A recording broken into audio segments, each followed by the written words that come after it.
Look, you may have heard earlier, though we've got a slight technical problem with it, an ad from Jonathan Ayling of the Free Speech Union calling for submissions on this wacky, to my mind, Department of Internal Affairs report on a new regulator for all media and all social media. An amazingly draconian Orwellian proposal that simply says we can't be trusted in the free world of internet communications to speak our own minds. And everyone with 25,000 followers or subscribers would be bound by a new code of conduct, which the document itself says would try to make things that aren't crimes now but just offensive, try to make them crimes. And you'd have to pay fines and do certain things to a government-appointed regulator which would enforce the code. Gosh, I've seldom seen so many bad ideas all in one government report, but there you have it. And the Free Speech Union, which is the leading organisation to stand up for your freedom of speech, even to offend other people in New Zealand, is, of course, incensed about it. We talked to its spokesperson, Jonathan Ayling, at the time, but now they are launching this full-fledged campaign, part of which has been run, of course, on a commercial arrangement here on the platform. And Jonathan Ayling joins us now. Jonathan, this is a very coordinated, focused piece for your organisation of marketing. Is that an indication of how important you think this issue, these DIA proposals are, how dangerous you think they are?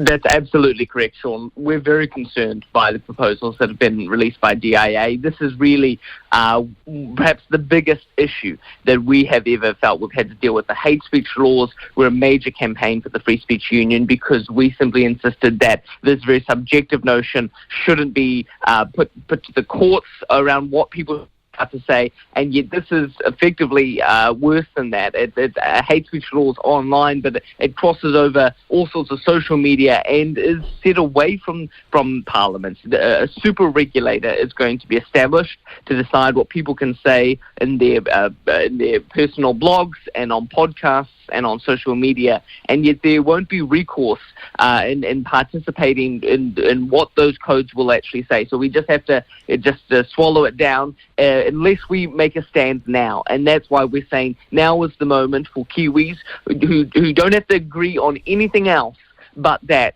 we should be allowed to speak our mind. It's time for those Kiwis to stand together. We've pushed back the hate speech laws with the Ministry of Justice earlier this year. We'll push them back again now. Okay, so you are calling, it's a call to action, the messages you're running here on the platform, and that is that people can submit, or you'll set up a system to allow people to submit, to make submissions on these proposals. That's right. So at www.freespeechsubmission.com, that page will be going live later this morning. We are making it as easy as possible for anyone who wants to have their say on these proposals to submit in this consultation. And so we're not saying you have to use the lines that we've drafted. We're giving you some suggested ideas of what we're concerned about, but you can edit them as much as you like, and you can have your voice heard. That's what this is really about. It's so that we do not have some bureaucrats in Wellington deciding how the internet across New Zealand, how social media across New Zealand is going to be run. It's so that Kiwis can really have agency and participation in that. So it's freespeechsubmission.com. Have you had a response from political parties in New Zealand? How much life would this thing have if there were a change of government? It's unlikely that this will go through if there's a change of government. The Axe Party has come out strongly against it. National has concerns, but we probably haven't heard as much as we would like to from them on this. We're also running a petition, though, Sean, and that's really the point of the petition, is to call on every political party to refuse to implement these Now, these I see New Zealand First is running a petition on these issues as well. Is that the same petition or a different one? Definitely a different petition. We're non-political, so we're not going to associate with any specific party. We're calling on every party to keep free speech free online and refuse to amend the current regime. Jonathan, as I've got you here, I wonder if you've got any comment on what's happening at Radio New Zealand. Because while we have outfits like the Disinformation Project claiming that it's all these new bit players on the internet and dark corners of the internet who are spreading the disinformation, we find now that one of our biggest, oldest legacy media organisations failed to gatekeep its own credibility in terms of disinformation. I mean, Radio New Zealand is the epitome of a regulated government-controlled media organisation, and here it is with its credibility in tatters.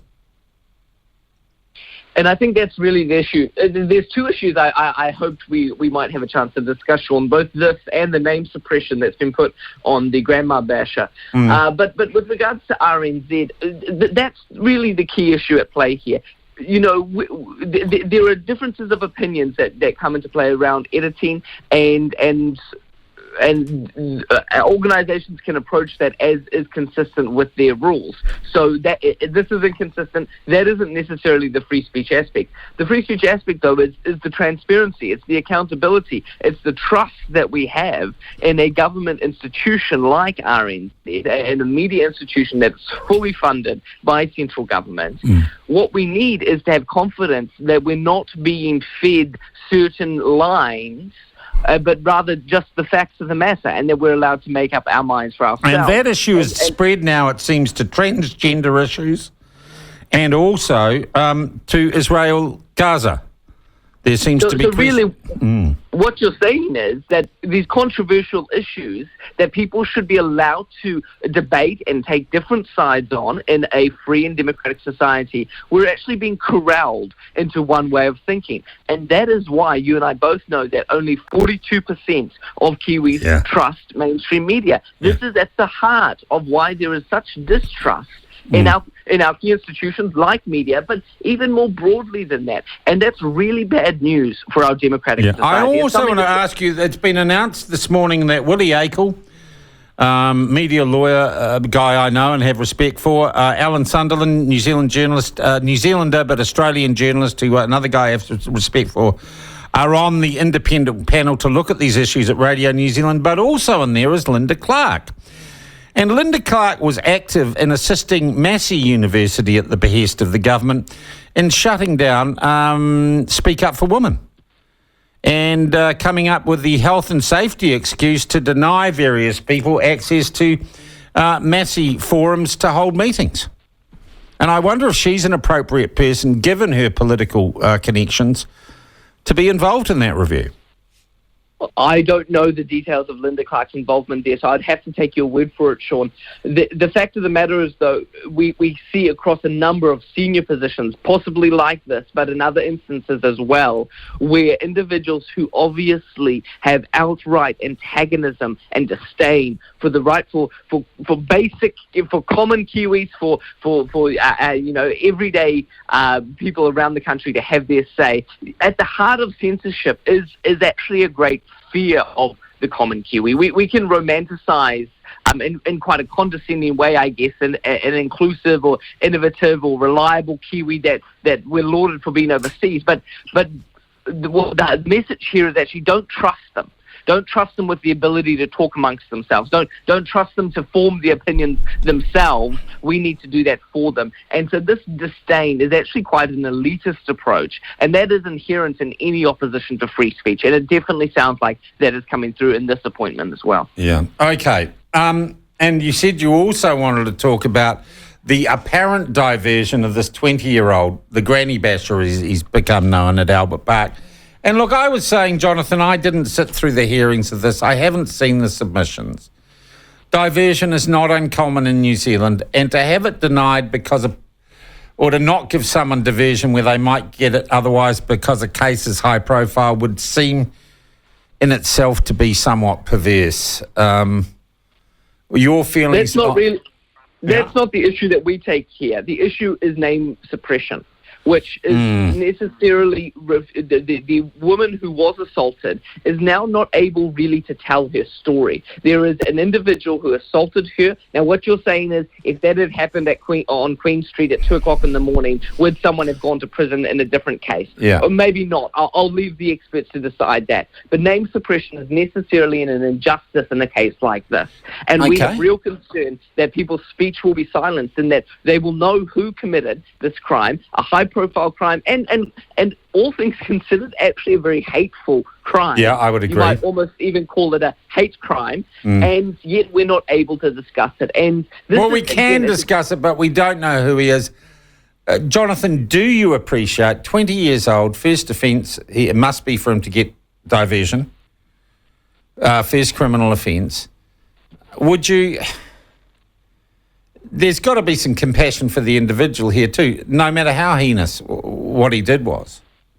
Sorry, when you say compassion for the individual, are we talking about the 7-year-old grandma who was punched? No, but I'm saying justice is a justice system, not a revenge system, Jonathan. I don't know the circumstances surrounding this guy, but I would say, Jonathan, he had been whipped into a frenzy by most of our mainstream news media and by a very well-organised extremist trans lobby group. Fair enough, and that's why our concern is primarily with the name suppression aspect. Yeah. Even if he has diversion, which according to the experts may be appropriate, he should be accountable socially for the crime that he committed. That being said, Sean, and this is straying slightly beyond our free speech remit here, but, recently you've had advocates on your show talking about how we should lower the voting age to 16. This is a question of consistency and transparency again. We need this to flow both ways. I get you. And so if we're going to, and this isn't exactly a free speech issue, but if we're going to be lowering the voting age to 16, which there may be an argument for, then accountability also needs to be addressed. And as a 20-year-old at that point, you're a big boy. And so that's where I would say I think we see some perverse incentives being put in place here. Okay. Now, I want to check, have we got the right web address on the ad, or have you changed that for the URL for the petition? No, you have the correct ones there. Good. So the submission process for your listeners to submit against the DIA proposals is www.freespeechsubmission.com, and to sign our petition calling on all political parties to abandon these reforms is www.savefreespeech.co.nz. You can buy some more advertising. We should do that one as well. They have to do 2 ads, John. There you go. Hey, look, thank you so much for that. I think we are living in most interesting times around these issues. I really do. And, Jonathan, it was amazing to see the Disinformation Project come out screaming massive Russian state interference 8chan about Radio New Zealand, and then we find it might just be a guy working from home in Whangarei who was just trolling all on his own. In addition to the questions of transparency and accountability, I think we need to have a really serious conversation around elite hysteria as well. And I think that is at the root of a lot of the outrage we see online. So DIA maybe needs to pay attention to that and just calm their cool their jets a little. That's right. That's right. Jonathan, always a pleasure talking to you, and I hope the campaign goes well. We'll check in with you periodically on this and other issues. I thank you for your time this morning. That is Jonathan Ayling, spokesperson for the Free Speech Union.